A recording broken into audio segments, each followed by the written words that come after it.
Round table సమావేశానికి అధ్యక్షత వహిస్తున్నటువంటి కొండమడి నరసింహన్న, అలాగే సిపిఎం పార్టీ జిల్లా కార్యదర్శి జయంగీర్ అన్న, అఖిల భారత రైతు కూలీ సంఘం రాష్ట్ర అధ్యక్షులు మామిడాల కృష్ణపదన్న, అలాగే పెద్దలు భట్టు రామచంద్రయ్య గారు, శ్రీనివాస్ రెడ్డి, అశోక్ రెడ్డి గారు, అలాగే మన కాశపాక మహేష్, ఈ రౌండ్ టేబుల్ సమావేశానికి వచ్చినటువంటి మీ అందరికీ ముందుగా సిపిఐ ఎంఎల్ న్యూ డెమోక్రసీ జిల్లా కమిటీ తరఫున విప్లవ అభినందనలు తెలియజేస్తున్నాం. మిత్రులారా, మన ముందు మాట్లాడినటువంటి పెద్దలు అనేక విషయాలు మన ముందు ప్రవేశపెట్టారు.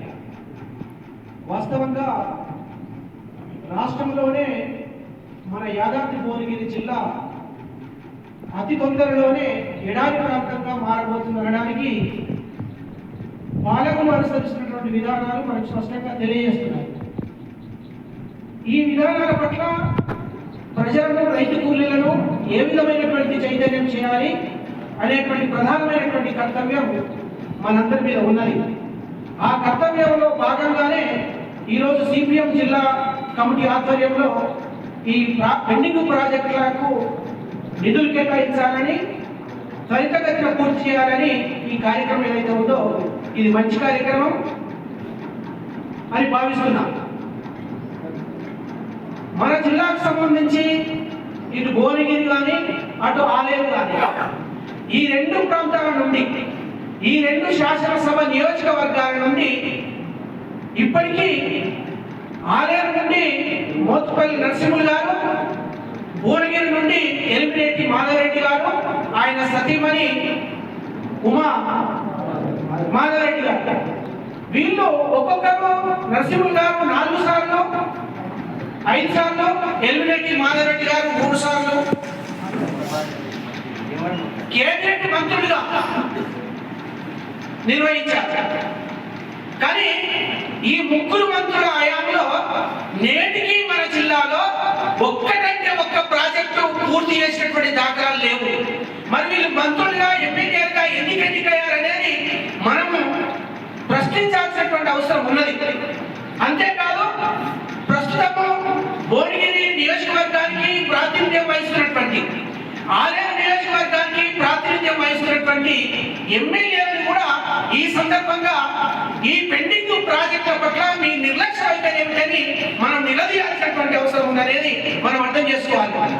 అందుకే జిల్లాలో రైతాంగానికి, ప్రజలకు సంబంధించినటువంటి భారీ సాగునీరు ప్రాజెక్టులు ఏవైతే ఉన్నాయో వీటికి నిధుల కొరత, భూమి కొరత కొట్టుమిట్టాడుతున్నటువంటి పరిస్థితి ఉంది.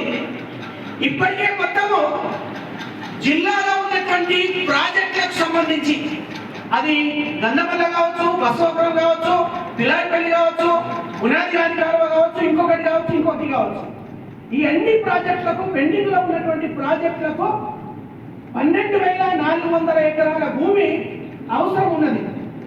ఈ 12,400 ఎకరాల భూమిలో ఇప్పటికీ కేవలం 10,750 ఎకరాల భూమి మాత్రమే ప్రభుత్వము కొనుగోలు చేసింది. ఇంకా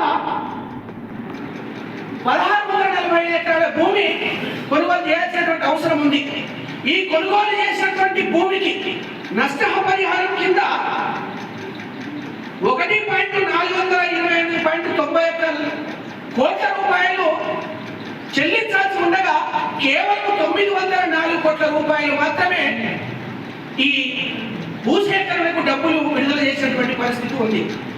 అంటే నిధులు కేటాయించకుండా, పూర్తి నిధులు కేటాయించకుండా, భూమి సేకరణ చేయకుండా, ప్రాజెక్టులను పూర్తి చేయకుండా, మొత్తంగా ఈనాడు ప్రాజెక్టుల పేర్లతోటి కేంద్ర రాష్ట్ర ప్రభుత్వాలు, ప్రధానంగా రాష్ట్ర ప్రభుత్వాలు మొత్తంగా ఈనాడు నిర్లక్ష్యంగా వ్యవహరిస్తున్నటువంటి పరిస్థితిని మనం చూస్తున్నాం. ఇప్పుడు మనకు కొనగోలుతో ఉన్నటువంటి జిల్లా రైతాంగాన్ని, ప్రజలను ఆదుకోవడం కోసం తక్షణమే పూర్తి చేయాల్సినటువంటి ప్రాజెక్టులు అటు గంధమల్ల కానీ, ఇటు బసవపురం కానీ, పిలాయిపల్లి కానీ, పునాది గారి కాలువ కానీ, డిండికి సంబంధించి ప్రాజెక్టు కానీ, ధర్మపల్లి కానీ, ఈ రకమైనటువంటి ప్రాజెక్టులు ఏవైతే ఉన్నాయో వీటిని త్వరితగతిన పూర్తి చేస్తే మాత్రమే జిల్లాలో ఉన్న ఉన్నటువంటి రైతాంగానికి సాగునీరు కానీ ప్రజలకు త్రాగునీరు కానీ అందించడానికి అవకాశం ఉంటుందనేది మనం అర్థం చేసుకోవాలి. పాలకులు ఒకదానికి అభివృద్ధి చెందారు. ఏమిటది? బీఆర్ఎస్ హయాంలో కొన్ని ప్రాజెక్టులు నిర్మాణం చేస్తే, శంకుస్థాపనలు చేస్తే, ఆ తర్వాత అధికారంలోకి వచ్చినటువంటి కాంగ్రెస్ ప్రభుత్వాలు వాటి డిజైన్ రూపురేఖలు మార్చేయడంలో వీళ్ళు అభివృద్ధి చెందారు తప్ప ఒక్క ప్రాజెక్టు కూడా నేటి వరకు పూర్తి చేయడం కోసం వీళ్ళు ఏమాత్రం కూడా ప్రయత్నం చేయట్లేదు అనేది మనం అర్థం చేసుకోవాలి. అందుకే మన భారతదేశం వ్యవసాయం మీద ఆధారపడి నేటికి 70% మంది ప్రజలు జీవనాన్ని కొనసాగిస్తున్నటువంటి పరిస్థితి ఉంది. నేటికి 70% వ్యవసాయ రంగం మీద ఆధారపడి ఉన్నారు. అదేవిధంగా చేనేత మీద, అదేవిధంగా ఇప్పుడు పెరిగిపోతున్నటువంటి పరిస్థితి ఏమిటంటే గ్రామీణ ప్రాంతాల నుండి పట్టణ ప్రాంతాల వరకు భవన నిర్మాణ కార్మిక వర్గం కూడా ఈనాడు పెద్ద ఎత్తున ఈనాడు కొనసాగుతున్నటువంటి పరిస్థితి ఉంది. అదేవిధంగా బీడీ రంగం మీద కూడా బీడీ కార్మికులు ఆధారపడి జీవిస్తున్నటువంటి పరిస్థితి ఉంది. ఈ రకమైనటువంటి పరిస్థితులను మనం దృష్టిలో పెట్టుకొని రాబోయే కాలంలో వ్యవసాయ రంగాన్ని అభివృద్ధి చేయడానికి, ఆ అభివృద్ధిలో వ్యవసాయ రంగం ఉండాలంటే పెండింగ్ లో ఉన్నటువంటి ప్రాజెక్టులు ఏవైతే ఉన్నాయో మన జిల్లాలో వాటిని త్వరితగతిన పూర్తి చేసినప్పుడు మాత్రమే జిల్లా రైతాంగాన్ని ప్రజలను ఆదుకోవడానికి అవకాశం ఉంటుంది అనేది మనం అర్థం చేసుకోవాలి. అందుకే వ్యవసాయ రంగం అభివృద్ధి కాకుండా దేశంలో ఏ ప్రాంతంలో కూడా రైతులు ప్రజలు అభివృద్ధి అనేది ఉండదనేది కూడా మనం అర్థం చేసుకోవాలి. అందుకే బీడుబడి ఉన్నటువంటి పొలాలు, పాడుబడి ఉన్నటువంటి ఎకరాలు, లక్షల కొద్ది ఎకరాలు సాగులోకి వచ్చినప్పుడు మాత్రమే ఆ సాగు మీద ఆధారపడి ఉన్నటువంటి రైతులు, ప్రజలు, వ్యవసాయ కూలీలు పని దొరుకుతుంది, ఫలితాలు ఉంటాయి, ఆర్థికపరమైనటువంటి సామాజికపరమైనటువంటి ఒక విలువలతోటి జీవితాన్ని గడపడానికి అవకాశం ఉంటుంది అనేది మనం అర్థం చేసుకోవాలి.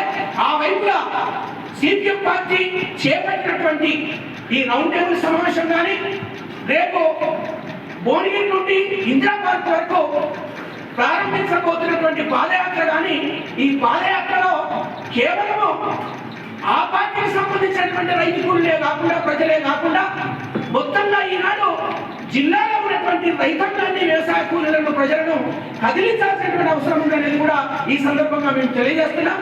అదేవిధంగా ఈ పాదయాత్రను ప్రారంభించడం వరకే నాయకులను పిలవడంతో పాటు ఇందిరా పార్క్ దగ్గర జరిగేటువంటి ధర్నా ఏదైతే ఉందో, ఈ ధర్నాకు సిపిఎం పార్టీ నాయకత్వంతో పాటు వివిధ పార్టీలకు సంబంధించినటువంటి రాష్ట్ర స్థాయి గుర్తింపు పొందినటువంటి నాయకులను కూడా ఆ ధర్నాకు ఆహ్వానిస్తే ఈ ధర్నా మరింత పరిపక్వత చెందుతుంది, మరింత విజయవంతం అవుతుందని తెలియజేస్తూ ఈ అవకాశం ఇచ్చినటువంటి మీ అందరికీ విప్లవాన్ని తెలియజేస్తూ ముగిస్తున్నాను.